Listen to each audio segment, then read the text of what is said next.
Welcome to the Growth and Banter Podcast. My name is Blake McCullough, CEO and founder of GMS Media Group, one of Australia's leading digital advertising and advisory firms. This podcast is for anyone looking to learn the insights and strategies from industry leaders and how to lead a successful life. Today, we're joined by Alex Phillips from PPD, and number one agent 9 years running in a row. He's going to be sharing his story, his growth, and what's going to be happening in the property market in the next 3 to 5 years. Hope you enjoy.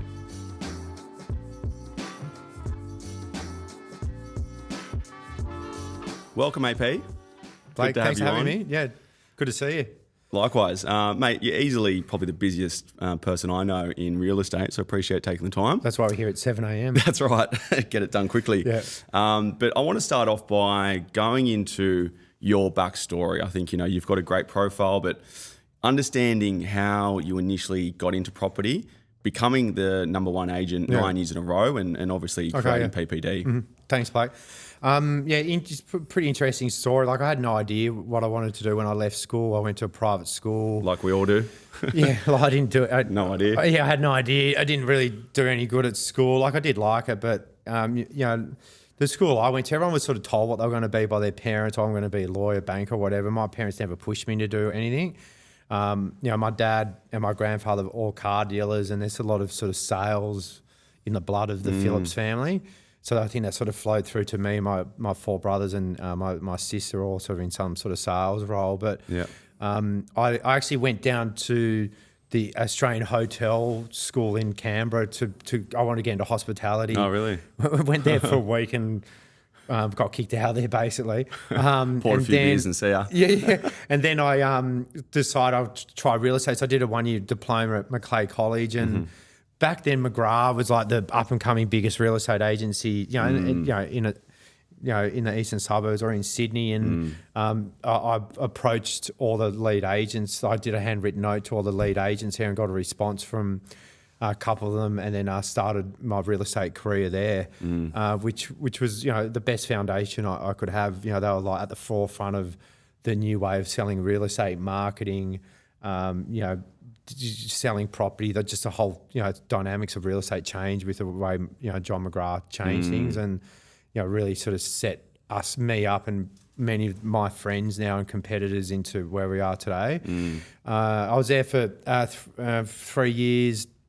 Then, 5 years working for Pauline Goodyear. I was her assistant, she was like the number 2 agent at McGrath for many years, and sitting in an open plan office, which is, I've been very lucky with throughout my whole career is, unlike I see with some agencies, it's sort of in glass boxes and whatnot, I still sit in an open plan office amongst all the team. Be amongst the action. Yeah, be amongst it. And you just learn a lot. Like, just listening, hearing, asking questions. I did that all the way through, learned off like all the best agents, in Sydney then, and that really sort of got me going into, becoming, to where we are today. And PPD, with your 2 other partners, what was the transition and move into creating PPD? Yeah, we were originally Goodyear Donnelly with Pauline Goodyear. That business dissolved. We just parted ways.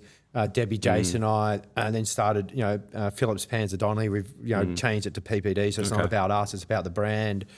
We've got a great culture in our offices. There's 3 offices. We sell, 600 to 700 properties a year, about $2 billion worth of real estate in the East. It's a big business. Consistently, we're doing that year in, year out. We've also got a big property management division of 1,300 managements. In the last 10 years, we've done like about, close to close to 20 billion in sales. Yeah, wow. We've leased like 1,400 properties. So they're 2 really good businesses. They work well with each other. What's different about us is we're not a franchise. We all collaborate, all work with each other. We've got one database. We all get along. We don't compete. If we do compete, we do listings together. The competition is not in the office; it's outside the office. So you're not working in silos. You're working as a bigger team. No, exactly. I believe most real estate businesses are silos, and that's really the main reason why we started it. And Jason runs a business. I'm very lucky that he likes doing that. I like selling. Debbie does a lot of the back end stuff as well. So you've all got your individual roles. Yeah. We're not. There's always challenges, but we've been doing it for a long time. We're all friends, and we've got we're very lucky and blessed. We've got a great business. Yeah, that's awesome. Now, you're 9 years in a row, number one agent in Australia. That's no easy feat, and also being able to manage that. What do you feel, and how do you feel like you've been able to sustain such a great personal brand, and also continue to sort of maintain that spot? Blake, I'm a very driven person. You could probably imagine by that. I think what I've got out of that is how consistent we are, and everything we do is just it's a routine, and it's the day in, day out, doing everything really well, doing it with passion, love, like making sure you actually enjoy it, which I'm very lucky that I don't see my job as a job. Like I don't get burnt out, I don't get stressed. Like it's just I just love it. Yeah, cool. And I think that's the big differentials. Like there's like a lot of passion there that like it sets us apart from anyone else, and that shows in how we sell our properties and deal with clients. So, the number one agent, it's a great thing. It does get a lot of business for us. Like it's on my email. Like it's pretty hard when I don't really talk about it though in listings. Like sometimes I do, but really like probably 1 in 20. All it means to the vendor is that we've got the most experience. We do the most transactions. We meet the most buyers. We know how to close out properties. But what keeps me driven is making sure that I can be the number one every year. Like to get 10 years in a row will be pretty amazing if we can do that this year, and that hopefully just keeps going. Yeah, awesome. And obviously that's credited not just to yourself, but PPD as a wider network, and then also your immediate team. And I know that you talk very highly of your team, and that there's a lot of systems that goes in that. Prue being in the mastermind and sort of the engine behind the team that you run. So what do you feel like is the biggest difference between your team and other individual teams in the property market? Yeah, I was talking to Ivan Brezic this morning, who's one of my real estate coaches, and I think I'm really lucky that every team member offers something different. We all get along. Like, Kenji's been with me for 9 years, Prue 11 years, Gavin 8 years, Vince I think 7. Vinny boy. Yeah, Vinny. Tom's like just on 2 years. So Prue's been in real estate 30 years. I've been in real estate 22 years. There's a combined like 80 years experience in our team. Like that's very hard to beat when we compete against like the best agents in Australia. But what sets us apart is our team. Like there's no one that comes anywhere near us. Like the guys in my team are actually better than most of the agents we compete against. But when you work with people for so long, you obviously get to know like what pushes them, how to work as a unit and work together collaboratively, so you actually get the best out of each day. Like, and that's what we do. Like we talk to each other, we sit next to each other, or probably most of the phone calls I make during the day actually would be 50% of my calls would be to the team. Yeah, well, various like saying what's happening, how are you, like where you're at. So there's a lot of like the comms are super high, and we all know each other's place, and we all get along, and there's no ego. There's no. There's zero, like it's just work ethic. Like when you've been into our office, it's not like fucking who's the best and like Alex is the best and and Vince is the best or Kenji's the best. It's just like just get in and do the hard work. Yeah, and I got that vibe straight away. I mean, obviously I've known you for a little bit, but being able to then go into the office and meet the team, it was authenticity. You guys all working together for one common cause, and I did feel that in the office for sure.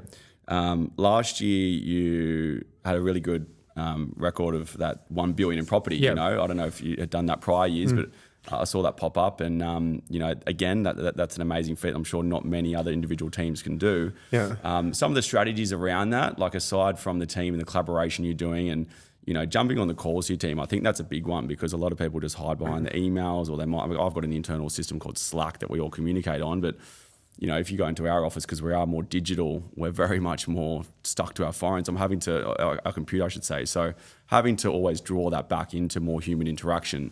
But those strategies around getting that $1 billion of property, and I've heard yourself making still up to 650 calls a week. Yeah. Like what's some of the main keys do you think of being able to create that? Yeah, I think if I wind back to like where real estate was when I started 22 years ago, we still do exactly that, but faster, better, a higher volume, and we've integrated technology with it. So what I mean by that is like it's still like me sitting here today and seeing you and your body language, you don't get that on an email. That's right. Like you get so much more out of like sitting in front of someone. So like even on Monday, we're trying to get a sale done in Bondi and they have a house to sell. So we've set up a meeting to go see them. So let's sit down with you, get the offer from you, and we want to discuss your house. Most agents would probably say, you send me an offer on email or send them a text saying, can you send me an offer? Like what it actually does is, one, you get a lot more out of someone, you build up a high level of trust. There's just so much. I've always been like a people person, but yeah, I think these days, and you've just said it yourself, like you can hide behind emails.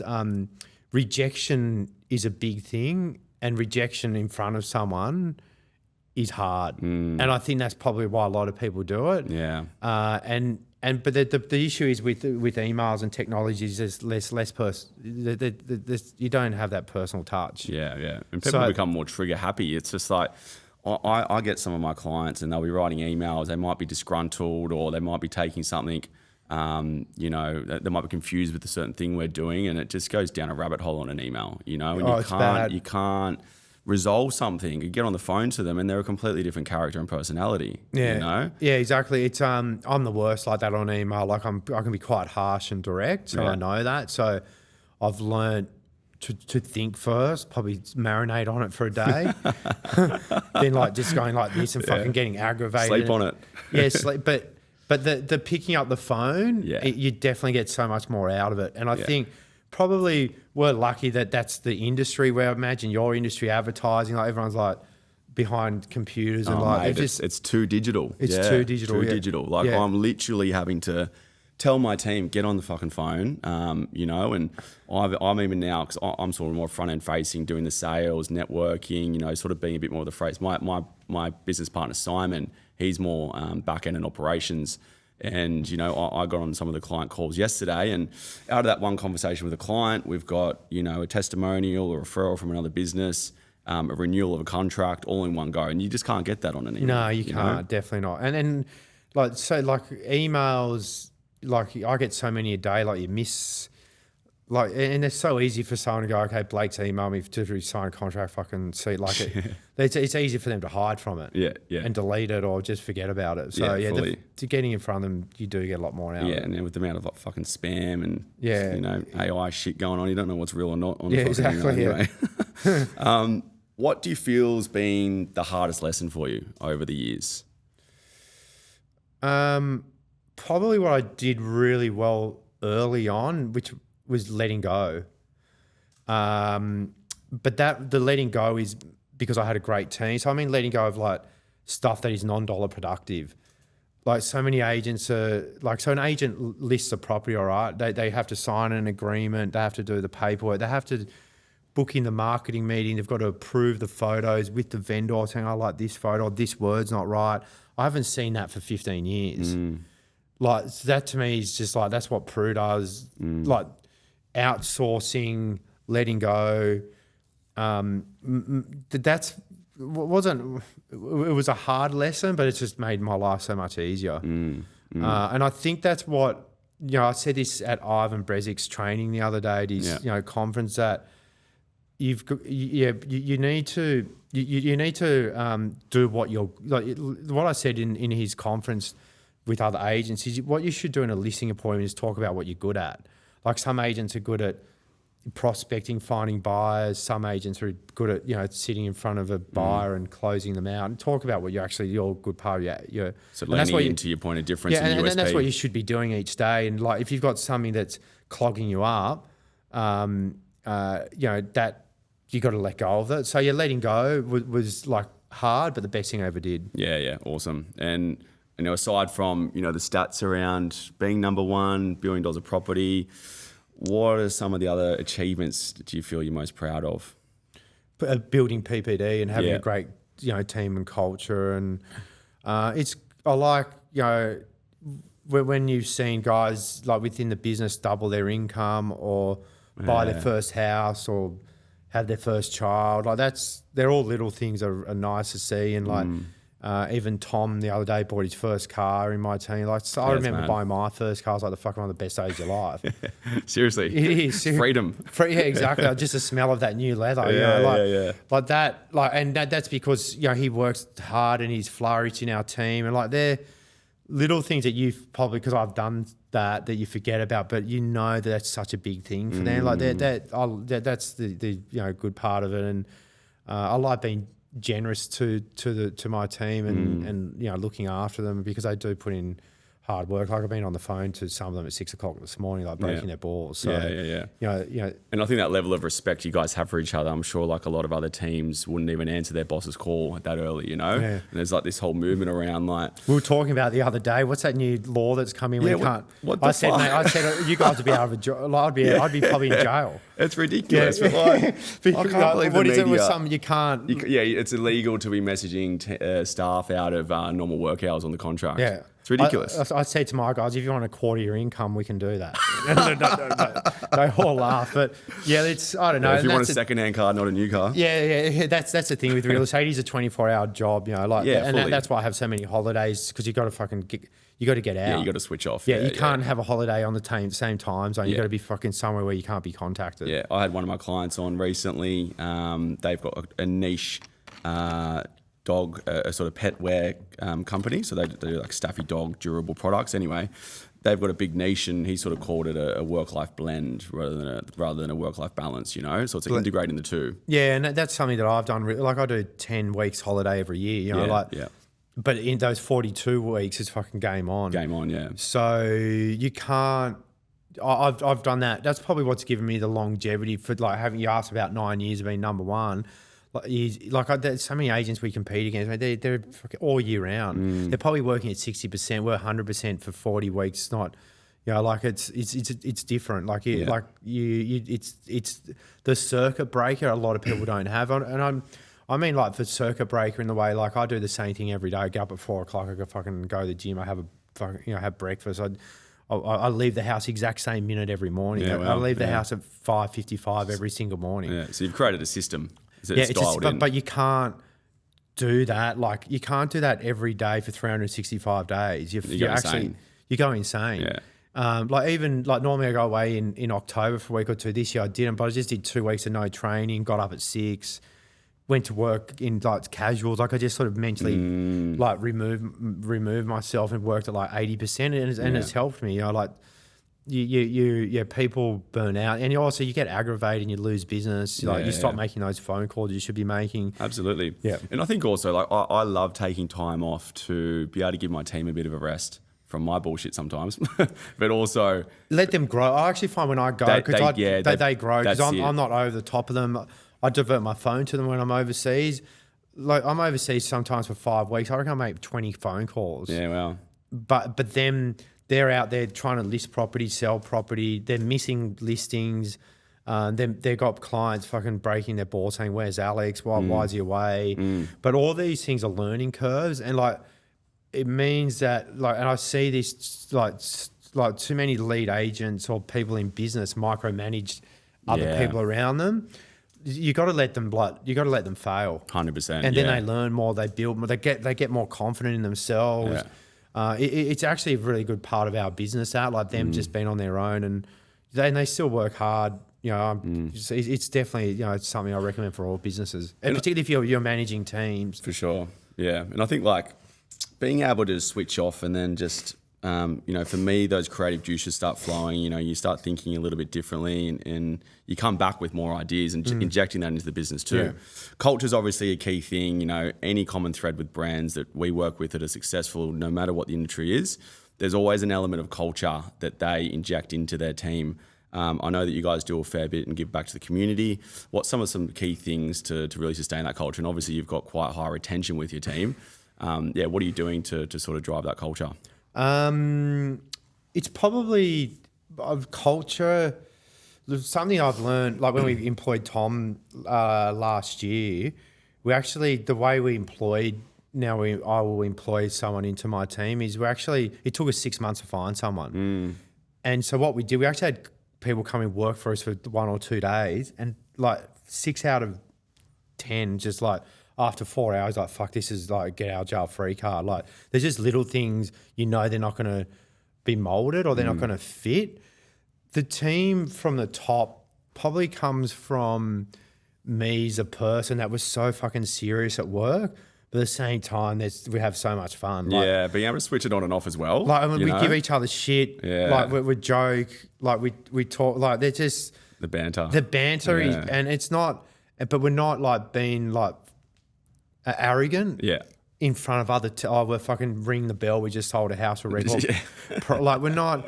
Like, it's the banter and, like, they're giving shit to each other and, like, that is, and if you can't do that, or it's just not, it doesn't work. But so going back to the culture, like making sure that they're the right fit, but that has come with many years of experience of like working out who's going to sit within your office. Like the amount of people I interview and say I'm so hungry. If I hear that word hungry again, I'm going to cut someone's head off. I can't.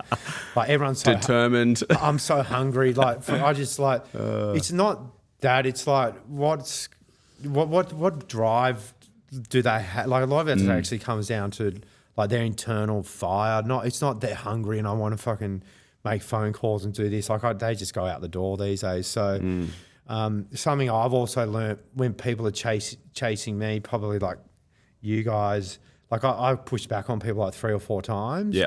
Because eventually they actually give up and you don't actually have to see them.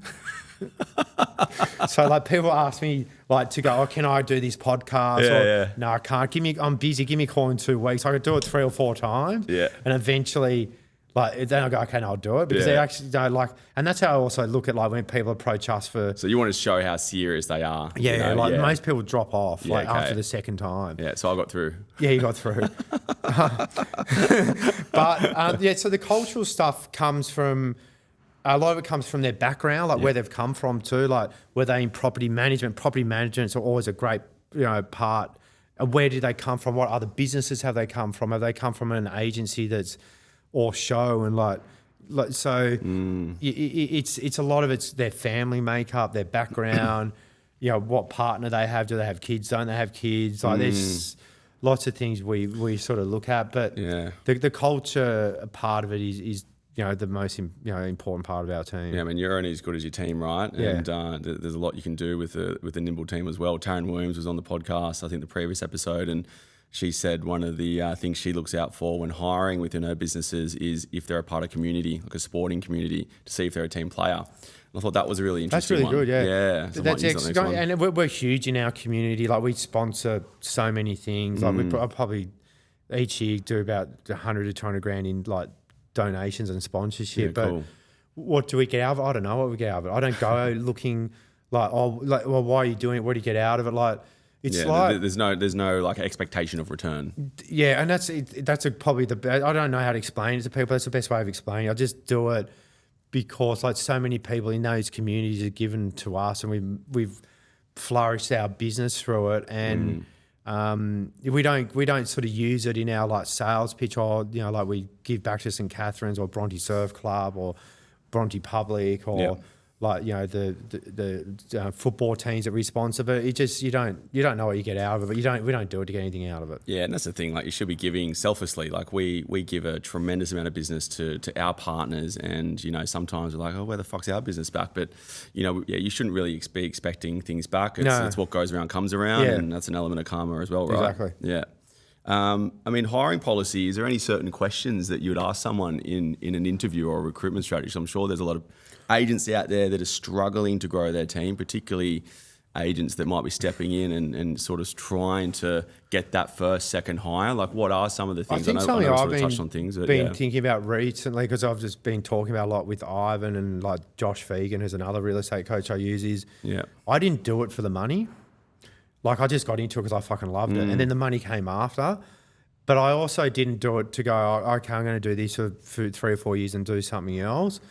I did it for the long game, and like so the one question is the best thing to ask is, where do you see yourself in 5 years, or what's your plan? Is this, what do you want to be doing? Like so most people go, I want to be an agent. I want to be selling houses. I want to be selling high-end houses in Double Bay. See you later. Like that's it takes 10 years for that. To for you to grow into something like that. Yeah. So it's more making sure that someone that you're employing is in it for the long, like it's a long game real estate, like most industries. It's, yeah. Like that 10 years is a long time to commit to something, but that seems to be, the time that you do need to really start leveling up. And it's a lot of disparity between good agents and bad agents, right? But if you're just in it to make a bit of a cash grab, then it's not going to work, is it? And I think people see through that bullshit too. Like, no one's going to list with you if you're not a serious agent with a serious team behind you. So with your social media, because I know that you were completely sort of offline for a fair bit of your career, and then as of 2023, you've started to put a bit more emphasis into not only building your personal brand, but showcasing your team and showcasing everything you do outside of, just listing and selling. What was sort of the spark for that? And then how's that been since in terms of generating that awareness in the market? So that was thanks to you and Sean Royal, who does all our social stuff, and he's like so passionate about it. Like, he's like part of it. He's great, and that's what we love about him. I can't even inject anything in the WhatsApp group. It's just next level. I know. I suppose what I started to think about it with social media is, for the last 20 years, all I've done to promote our sales other than phone calls is letterbox drops, just listed, just sold. Like, we would just bombard the eastern suburbs, and it really did help build our business. And I started to think, when's the last time I checked my letterbox? I've moved into my house in Vaucluse. I haven't opened a letterbox once in 4 years. So, like, how do I know who's selling in Vaucluse? I don't, because I don't fucking see the letters. Surely there's no envelopes that can fit in there anymore. No. So I started to think, well, a few things there. Like one, who actually really understands what we do? Like, we list and sell a lot of real estate, but what's like the best ones we've had the biggest amount of views is like our processes and Prue preparing houses, and Kenji like talking to people at an open house, or like the real nuts and bolts of what we do, and actually the marketplace understanding that has actually really helped build our sort of following. And there's that stigma around agents and everything, but the what you're doing behind the scenes, like, not a lot of people can see that, right? Yeah, like I think where do we get most of our hits from? It's probably from those. I think like the more talk to camera and behind the scenes stuff is hands down the best, as opposed to just listed, just what they help. Right. Yeah. Like they're good. Like I think we've got like 11. Sean's built it amazingly well over like last year. Like, mate, he's done a phenomenal job. He's done, like, it's been the best. Like, he's gone from like 7,000 to 11,000 followers, and they're all real followers. That's it. And I don't know who they are. They're probably mainly fucking real estate agents, but like it's definitely we've now they're just going to copy it all. No, but we've secured 3 listings that we know of through social media that's paid that investment with you guys probably threefold. But I see it as like it's just a social proof tool. So and it goes out. It goes out to everybody, and people share it, and like it's like to me, I look at it as a just listed, just sold letter in someone's letterbox. Someday someone's going to call you. But they've got to know you're relevant, you're active, you're in today's market. But I do see it as, I think one thing that I've made sure that we're building not my profile, but the other team members' profile. I think that's a really important part of it. Yeah, and that's it. And I think like a lot of I don't know, social media, I see most agents are, I don't think they used it the right way. No, I was going to say that. I think a lot of people still think that you should only be running social media or ads if you're getting a return out of it.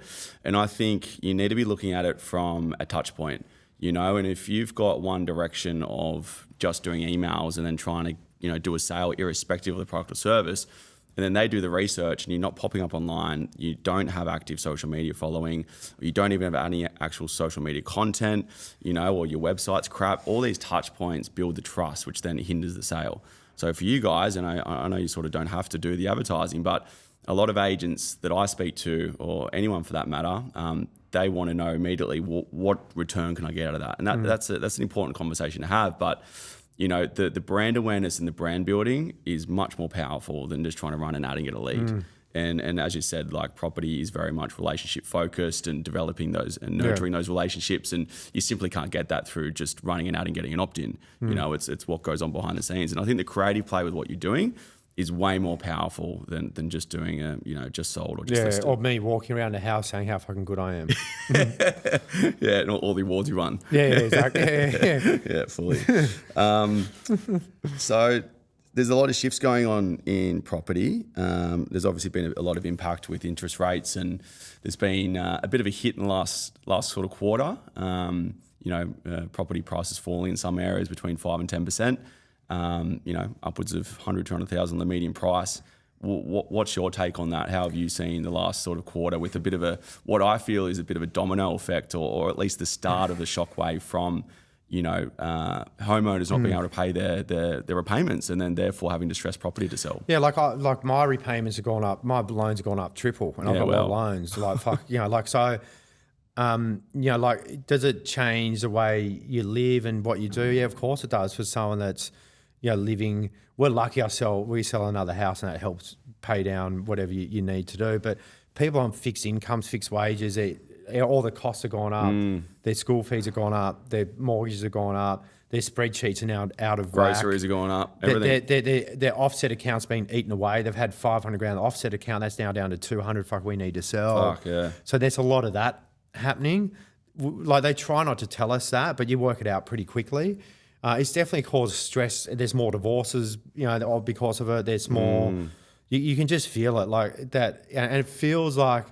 So what we're seeing, yes, it's definitely changed the marketplace. It's definitely made it harder for us as agents. We're lucky that I've been through these cycles before, so we know how to prepare the vendor. So we're always sort of 3 months ahead of where we need to be as an agency and team. So we're not in a period where you're not selling anything because we're ahead of the market, because we do follow global markets, interest rates globally, inflation rates, all that. So we know sort of where things are sort of heading. But everyone seems to think that interest rates, when they go down, the market is going to go up. Like I actually think it's going to be the opposite. Like the interest rates went up 13 times, the market went up 10%, which wasn't meant to happen. So I think we're sort of at the middle of where we're going to be. I think there's more pain to come. There's probably another 3 to 6 months of it. And interest rates, they need to probably go down another 1 or 2% for people to be normalised, but they're probably not going to go down anywhere near that. So I think this is sort of like the norm, give or take like 1% for the next sort of 3 or 4 years, which means the market's probably going to be very flat and probably up or down a few percent now moving forward for the next few years. Yeah, so interesting. a lot of people make their money off like using equity to go into the next property because they make money over such a short period of time in Sydney real estate. We're not going to see that for quite some time, I believe. Yeah, right. So for investors, I'm settling on my unit, bit of equity built up, and that was one of my considerations. Do I go into another property? But yeah, what advice would you give investors over this period? Be making sure that you're buying it for like a long term, not just short term flip. Yeah, there's no short term flips at the moment. Yeah. Like we sold 4 properties last month that in the 4 to 5 million bracket that were bought. All the 5 properties were bought between 2 and 2.5 years ago. They all went for less. Yeah, wow. Yeah, crazy. Yeah.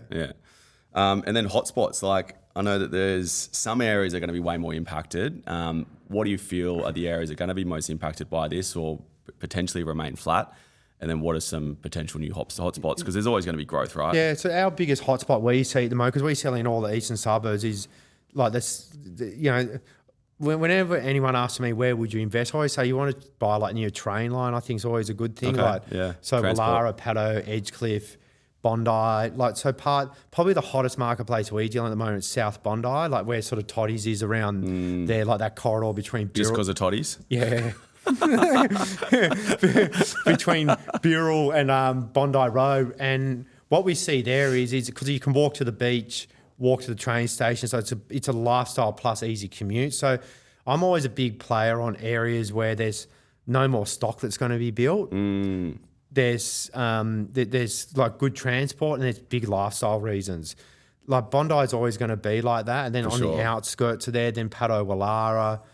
I just like they're blue chip areas that always have a high volume of tenants wanting to be there. And also, depth of buyer. So they're the areas I'd remain in. Like I wouldn't be going into, the outer skirts like Maroubra, like around. I think when the market changes, there's like 3 rims of property in Sydney. What happens is market change, everyone goes in one rim. Yeah, right. Yeah. Okay. And then like the difference between, new builds, existing builds from apartments. So I know the cost of building now has increased so much as well. And going back onto that unique, scarcity within a building versus getting into a huge complex where there is just too much stock there. Well, I think you've just experienced going through the new build. Yeah, that's right. Like you like we just said on the way in, it's 2 years delay. delay. Yeah. Imagine if you had sold your place to line up the settlement. Yeah. And now you've had to rent for 2 years. You've torn up 250 grand in rent. Yeah, exactly right. Yeah. That's essentially what I've done. I had another property, sold it. Now I've been renting for 2 or 3 years. How come we didn't sell it for you? Down in Cronulla. Oh, Unless you want to go down the Shire. I'm going to leave. So, I think new builds. My wife and I just bought a new build a year ago in Paddington, which is meant to be complete next year. They haven't even started building. Yeah. But we're lucky because we don't need to live in it, and it's probably gone up 20%. So, that's great for us.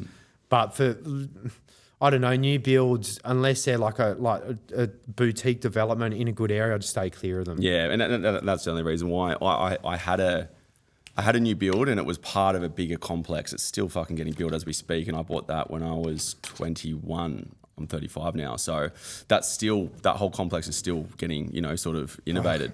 But yeah, this new one is a boutique one. So yeah, that's it's got that level of I guess scarcity with it, So yeah, you wouldn't go back into a higher complex. Next 5 to 10 years, what's the outlook look like for you, the team, and the market in itself?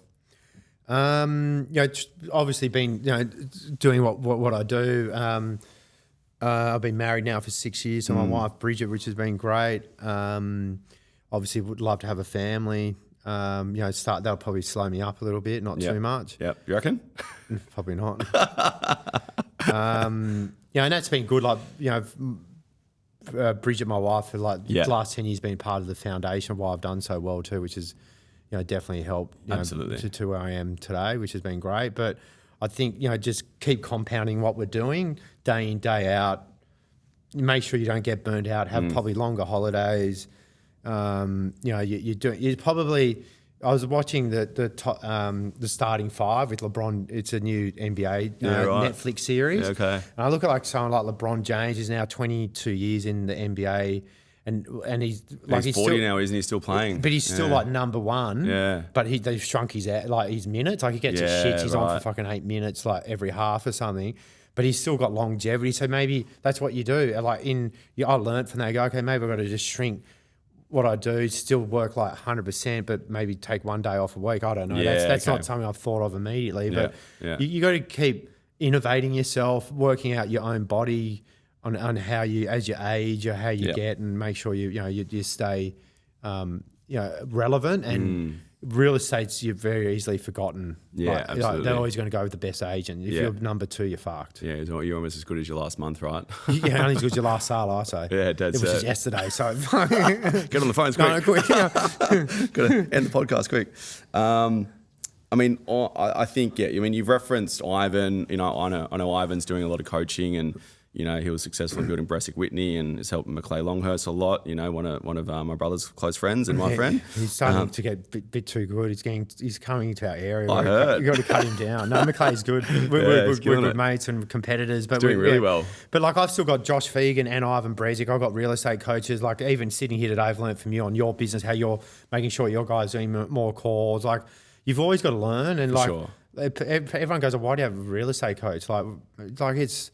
It's life. Life coaching too. It's naive to think that you can do it, and even at the top, sustain such a level you're at without getting that support with people who've done it before. Yeah, exactly. I've got an agency advisor. He's helping us restructure our business. So right now we're predominantly in the advertising space. That market's shifting a lot because it's becoming a little bit more autonomous. So we're doing a lot more strategic advisory with businesses in finding any inefficiencies in their digital strategy. So we're going one step further and going to an office, and there'll be an ad department, creative department, web department. Yeah, nice. We're structuring that. It's taken us a year and a half to even get to the point of getting a shareholder agreement. Next year will be office space, but we wouldn't be able to do it without an advisor, which, he's been there, do you done reckon that. That advisor, from where you were a year ago to now, you're in two different worlds. 100%. And the whole mentality and outlook, we'll just sort of ingrained into one vertical of marketing. Now we're spread across a whole bigger picture. And this new agency is going to be going into a much bigger market too, where we're predominantly SMEs, businesses doing between $1 million, 50 million on average. And this new business will be sort of your multinationals, which, that's going to be a whole nother ball game.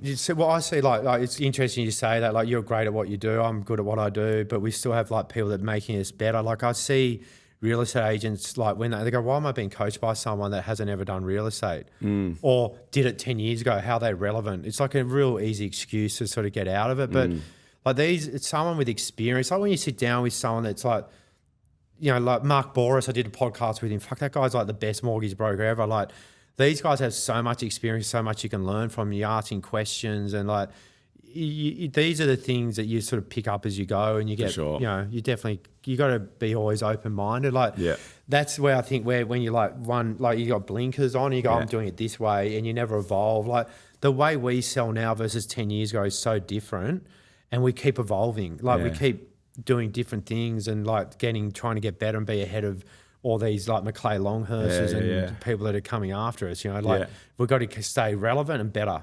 100%. Yeah. And like, any market's going to shift it. If you're not ahead of that and you don't have someone holding you accountable, then that's when you can trip up very easily.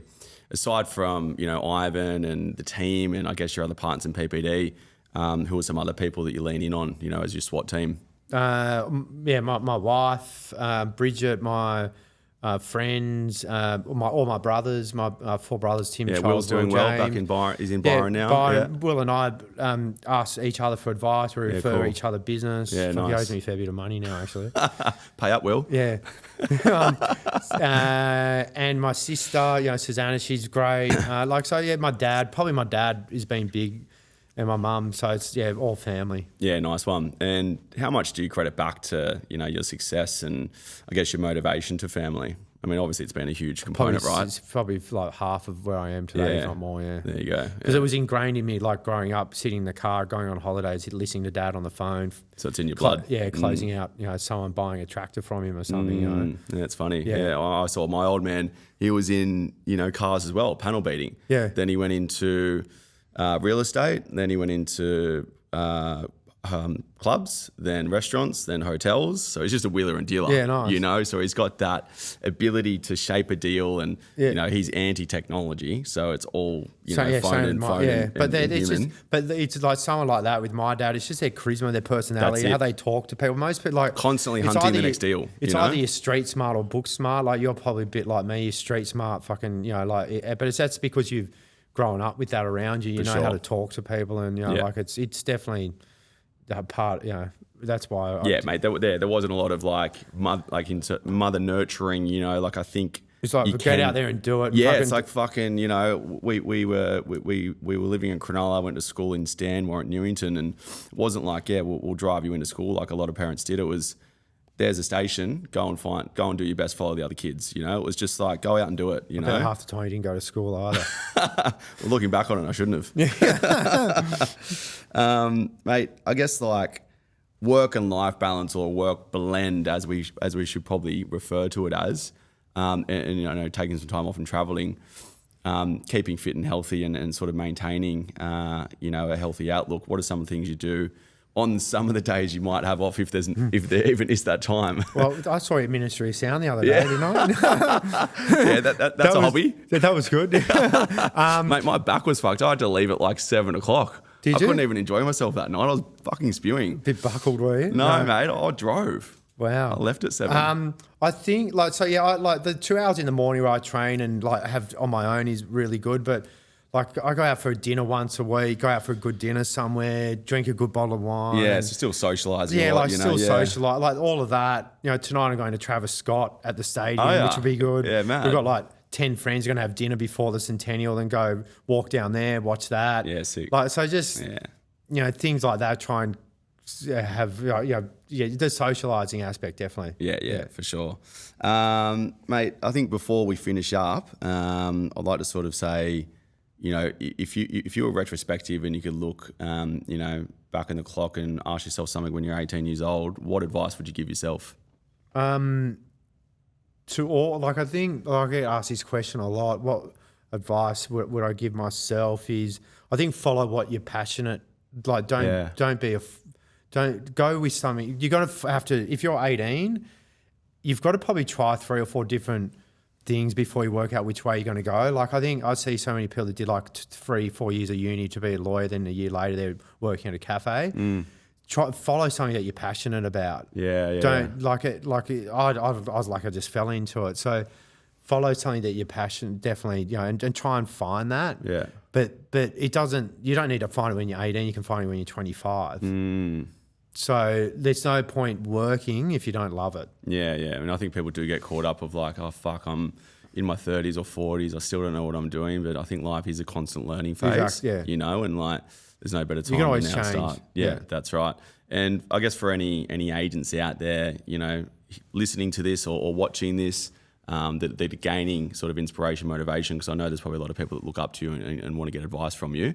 What's some of the things that you would say to an agent either looking to get into the market or at least like, looking to excel? You got to get in with, firstly, you probably should be starting in property management, doing that for 3 or 4 years, learning how to work with people talking back at you, the hard sort of conversations, making sure you get in with the right group or right agency is going to give you the right culture, and think of it's a long game. Yeah, so learning from the best first rather than being naive and thinking you can start your own firm straight away. Yeah, exactly. Yeah. Well, mate, appreciate your Thanks, time. Blake. I'll let you get back to your busy Friday, and mate, it's been great chatting, and look forward to seeing the success over the next 5 to 10 years and ongoing. You too. Thank you, Cheers, mate.